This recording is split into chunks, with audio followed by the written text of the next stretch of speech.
What's going on, you guys? It's your girl Diana back at you with another YouTube video. So recently during one of my Twitch streams we got to talking about the legendary beasts. I called them the legendary dogs, but for the sake of this video I'm gonna call them a legendary beast so I don't get destroyed in the comments. But what I was saying during the stream is that Entei is actually my least favorite out of the three, and I would happily pick Raikou or Suicune over Entei any day. And naturally I was absolutely roasted for expressing that opinion, which inspired today's video. So today I am gonna be ranking the legendary beast trio from the worst all the way to the best. I'm gonna be going over their Pokédex entries, their design, and where they stand competitively. So if you are interested in seeing how I would rank the legendary beast, then just keep on watching, and if you're new here, make sure that you hit the subscribe button because it helps you grow out. And of course, give this video a thumbs up if you are a Pokemon fan so that we can push it out into the YouTube algorithm and more Pokemon fans can see it. And if you would like another way to support the channel so that I can keep pushing out fun content for you, feel free to check out the merch store. I have all kinds of fun stuff on there, from hoodies to hats to stickers, you name it, I got it all, including the hoodie that I am wearing today. But without further ado, let's hop into how I would rank the legendary beast trio.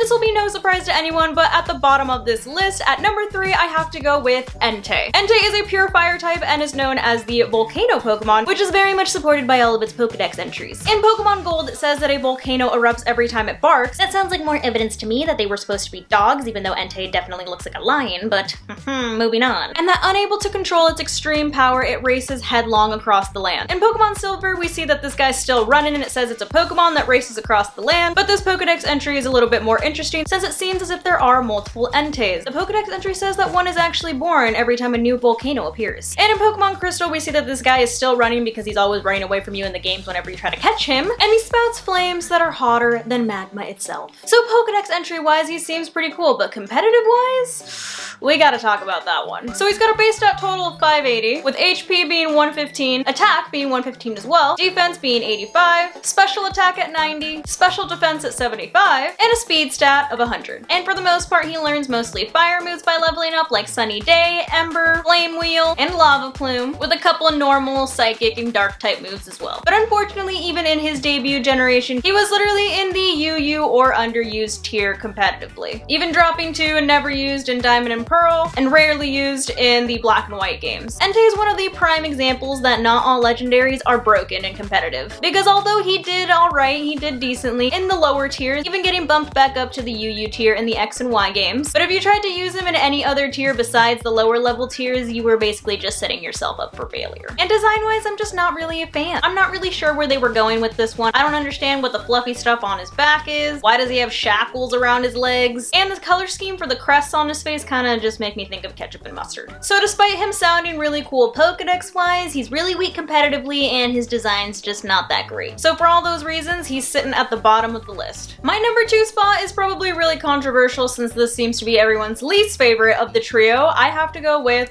Raikou. Raikou is a pure electric type and is known as the Thunder Pokemon. And according to his Pokédex, he can literally summon thunder at will. In Pokemon Gold, it literally says that the clouds he carries on his back let him fire thunderbolts at will, and that Raikou actually descended from lightning. In Pokemon Silver, it says that he barks a cry. Once again, more evidence that they should technically be legendary dogs, but I digress. But he is a Pokemon that races across the land and barks a cry that sounds like crashing thunder. And in Crystal, we do get a smidge more insight into its electric powers, and it says that it stores energy inside of its body and it goes off shooting out electricity as it runs across the land. Now, me personally being a fan of thunder, lightning, storms, rain, you name it, I am actually a huge fan of these Pokédex entries. And considering that I literally hate the heat, it should be no surprise to anybody that I'm putting Raikou ahead of Entei on this list. He's also a lot better competitively compared to Entei, but that's really not saying much because poor Entei really never stood a chance in competitive. But of course, Raikou's base stat total is 580 as well, with its HP set at 90, attack at 85, defense at 75,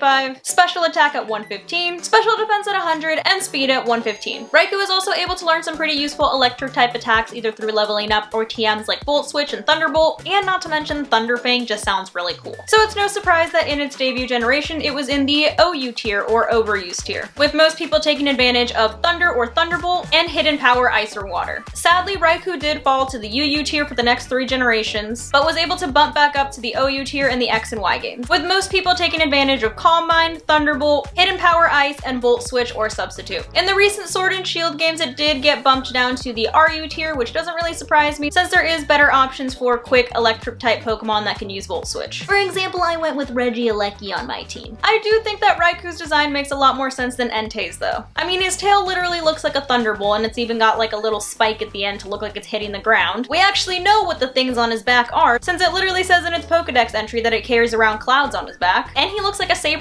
I just think that overall he has a lot better of a design than Entei, and you can actually tell that he's supposed to be an electric type legendary, unlike Entei's design, which doesn't really scream fire type Pokemon to me. It kind of looks more like a normal type. So considering that he's also got a really cool Pokedex entry, he fared a lot better in competitive, and his design makes a lot more sense. I think he fits best right smack in the middle, since although he does have two strong points being his Pokedex entries and design, he did waver a little bit in his competitive journey. And with Entei and Raikou being at the number 3 and number 2 spots respectively, that only leaves one more of the legendary beast trio to be at the number 1 spot, which is Suicune. Suicune is a pure water type and is known as the Aurora Pokemon. And according to its Pokedex entry in Pokemon Gold, is said to be the reincarnation of the North Winds itself, and can instantly purify filthy, murky water, which we saw a great example of that in the Pokemon Forever movie, which was the Celebi movie, where Suicune purifies a lake in order to save Celebi. Its Pokedex entries in Pokemon Silver and Pokemon Crystal are basically along the same lines as it was in Pokemon Gold, so we don't really have a lot of insight into Suicune. But competitively, Suicune did fare the best out of the trio. Like the other two, it's got a base stat total of 580, with its HP at 100, attack at 75, defense at 115, which definitely comes in handy, special attack at 90, special defense at 115, and speed at 85. And it's this defense and special defense stats that made Suicune one of the go-to bulky water types. In its debut generation, Suicune was ranked in the OU tier, taking advantage of moves like Toxic to put Pokemon that would usually be super effective on a timer, Rest to make up for any damage that it might take on, and Sleep Talk to stay dangerous. Suicune was able to maintain this OU status until dropping into the UU tier in the Black and White games, and stayed in the UU tier until recently in the Sword and Shield games, where it finally dropped to the RU tier. One of the most advantageous things competitively that helped Suicune stay relevant in the meta for such a long time was the fact that it did have access to learning Ice-type moves, like Ice Beam. And although it's no longer able to learn Toxic like in the earlier generations, it does still have access to Scald, so there is still a way to put your opponents on a timer. Of course, in the newer generations, there is obviously a lot more options for bulky water types, but it's still a great option competitively. However, I may be a little bit biased because I do have a Suicune on my Sword and Shield team that has Calm Mind, and Scald, and Rest,